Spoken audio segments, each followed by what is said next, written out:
ఇక జూబ్లీహిల్స్ ఉప ఎన్నిక లెక్కింపునకు సర్వం సిద్ధమైంది. ఉదయం 8 గంటలకు యూసుఫ్గూడ స్టేడియంలో లెక్కింపు ప్రారంభం కానుంది. ఇక మొత్తం 10 రౌండ్లలో లెక్కింపు పూర్తి చేయాలని నిర్ణయించారు. ఇందుకోసం 42 టేబుళ్లను ఏర్పాటు చేయనున్నట్లు అధికారులు తెలిపారు. ఇక సాధారణంగా 11 టేబుళ్లపై కౌంటింగ్ నిర్వహిస్తారు. అయితే ఉప ఎన్నిక కావడం, ఉద్యోగులు అందుబాటులో ఉండడంతో ఎక్కువ టేబుళ్లను ఏర్పాటు చేసి త్వరగా లెక్కింపు పూర్తి చేయాలని ఈ నిర్ణయం తీసుకున్నారు. ఇక టేబుల్ వద్ద లెక్కింపు సిబ్బందితో పాటు అభ్యర్థి ఒక ఏజెంట్ కు మాత్రమే అనుమతిస్తారు. తొలుత 10 హోమ్ ఓటింగ్ బ్యాలెట్లు, ఇక 18 సర్వీస్ ఈవీఎంలోని ఓట్ల లెక్కింపు ప్రారంభిస్తారు. ఇక ఉదయం 8:45 కల్లా తొలి రౌండ్ ఫలితం వెల్లడి కానుంది. రైట్, ఇదే విషయానికి సంబంధించి మరింత సమాచారాన్ని మా ప్రతినిధి అరవింద్ ఫోన్ లైన్ లో అందించేందుకు సిద్ధంగా ఉన్నారు. అరవింద్, చెప్పండి. ఇక జూబ్లీహిల్స్ ఉప ఎన్నిక లెక్కింపునకు సర్వం సిద్ధమైంది. ఉదయం 8 గంటలకు యూసుఫ్గూడ స్టేడియంలో లెక్కింపు ప్రారంభం కానుంది. దీనికి సంబంధించి పూర్తి డీటెయిల్స్ ఏంటి అరవింద్? నిఖత్, ఏదైతే చూసుకుంటే హోరాహోరీ జరిగిన పోలింగ్ లో ఎవరు నెగ్గుతారని కూడా ప్రజల్లో ఆసక్తి కూడా నెలకొన్నది. ప్రధానంగా చూసుకుంటే ఈ రోజు ఉదయం 8 గంటల సమయంలో కూడా కోట్ల విజయభాస్కర్ స్టేడియంలో కూడా ఓట్లు లెక్కింపే కార్యక్రమం కూడా ప్రారంభం కానుంది. ఉదయం 8 గంటలకు ఈ కౌంటింగ్ ప్రక్రియ కూడా ప్రారంభం అవుతున్నట్లు కూడా అధికారులు వెల్లడిస్తారు.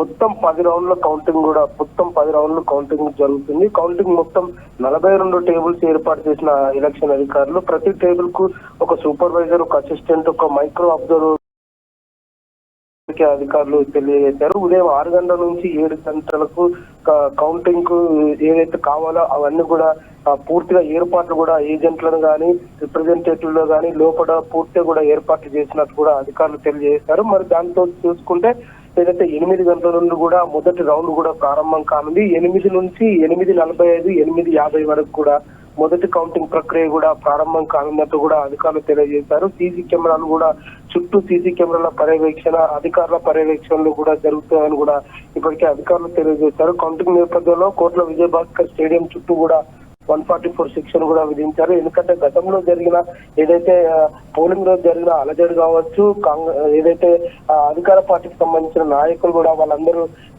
పోలింగ్ కేంద్రం వద్ద డిస్టర్బ్ చేయడం వల్ల దాన్ని గుర్తుపెట్టుకొని ఈ నేపథ్యంలో చుట్టూ కూడా 144 సెక్షన్ కూడా అధికారులు ఏర్పాటు చేసినట్టు కూడా ప్రధానంగా తెలుస్తుంది. ఏదేమైనప్పటికీ కూడా హోరాహోరీ జరిగిన ప్రచారంలో ఎవరు గెలుస్తారు, ఓటింగ్ జరిగినప్పుడు కూడా ఎవరు గెలుస్తారు, ఎవరు ఓడిపోతారు అనే నేపథ్యంలో కూడా ప్రజలందరూ ఉదయం సమయంలో కూడా ఆసక్తికరంగా టీవీలకే అంకితమై కూడా చూస్తున్నట్టు కూడా ప్రధానంగా తెలుస్తుంది. చుట్టూగా అంటే 100 మీటర్ల లోపల కూడా అక్కడ 144 సెక్షన్ కూడా నిర్వహిస్తారు. భారీ బందోబస్తు పోలీసుల మధ్య కూడా అక్కడ పోలింగ్ కేంద్రం వద్ద కూడా ఇప్పటికే ఉన్నారు. ఏజెంట్లు అంటే ఎవరైతే ఎమ్మెల్యేకి సంబంధించిన రిప్రజెంటేటివ్స్ ఉంటారో వాళ్ళందరూ కూడా లోపలికి ఒక్కొక్క టేబుల్ దగ్గర కూడా వెళ్తారు. ఒక్కొక్క టేబుల్ దగ్గర కూడా ఎలాంటి అవాంఛనీయ సంఘటనలు జరగకుండా ఏది నార్మల్ గా ఏది కూడా రాంగ్ ఇన్ఫర్మేషన్ ఇవ్వకుండా కూడా ప్రతి ఒక్కరు కూడా ఏజెంట్ల దగ్గర అక్కడనే ఉండి సమాచారం ఇస్తారు. అక్కడ ఎల్ఈడి స్క్రీన్స్ కూడా ఏర్పాటు చేయడం జరిగింది. దాంతో చూసుకుంటే లోపలికి కూడా ఎవరికి మొబైల్ అనుమతి కూడా లేనట్టు కూడా ఇప్పటికే అధికారులు వెల్లడించారు. ఏదేమైనప్పటికీ కూడా ఉదయం సమయంలో 6 గంటల నుండి కూడా ఏజెంట్ లోపలికి వెళ్ళడం కూడా ప్రక్రియ కూడా ప్రారంభమైనట్టు కూడా తెలియవచ్చు. Right, thank you Arvind.